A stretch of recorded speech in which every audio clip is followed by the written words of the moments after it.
So here we have the Ford Ecosport. I'm going to start off by showing you around the outside of the car, and then we'll hop in and run through some controls on the inside. But from the outside, you can see it's a 5-door car with alloy wheels. Let's start off inside the boot and work our way around the rest of the car from there. Back of the car, you'll see we have reversing sensors. Plenty of boot space as well, along with that 60/40 split folding rear seat. And then underneath this tray section, even more space should you need it. Okay, so we're just going to work our way back round to the front of the car, and then we'll hop in and run through some controls on the inside. Now that we've done a full circle of it, you can see it's in excellent condition the whole way round. Just briefly before we climb in, I think it's well worth seeing the interior from this exterior point of view. There's plenty to run through on the dashboard, so let's hop in and we'll do that now. Okay, now that we're inside the car, we're going to start with the dials. On the left-hand side, we have the rev counter, and on the right-hand side, the speedometer. At the bottom in the middle, we have the coolant temperature gauge and the fuel gauge.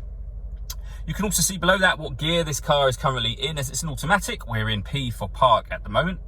Above that, we have a digital readout for the speedometer. We also have the total miles for the car, 6,933, being displayed in that top left-hand corner. You can change the information that you see displayed in that central section for various different menus: satellite navigation, audio, your phone, settings, trip computer, and then back round to where we started again. And the controls I was using to do that are on the left-hand side of the steering wheel here. On the right-hand side, we have stereo and phone controls, including voice activation for the phone in the middle there.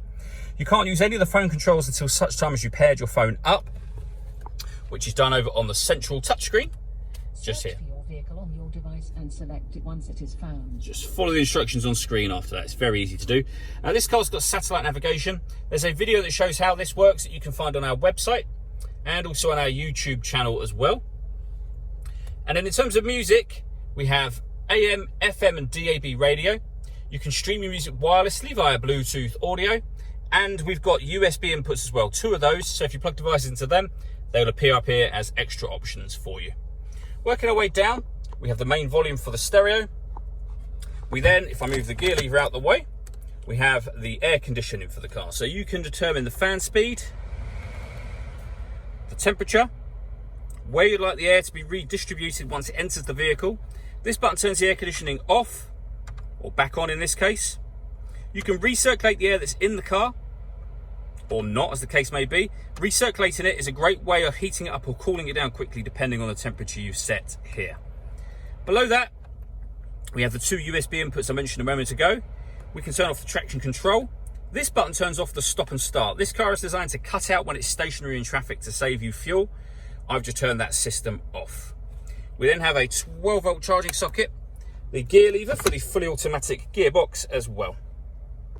All that leaves me to say is thank you for taking the time to watch this video. If you'd like to come and see the car in person and have a test drive, please feel free to call any of our MJA sites. We'd love to hear from you soon.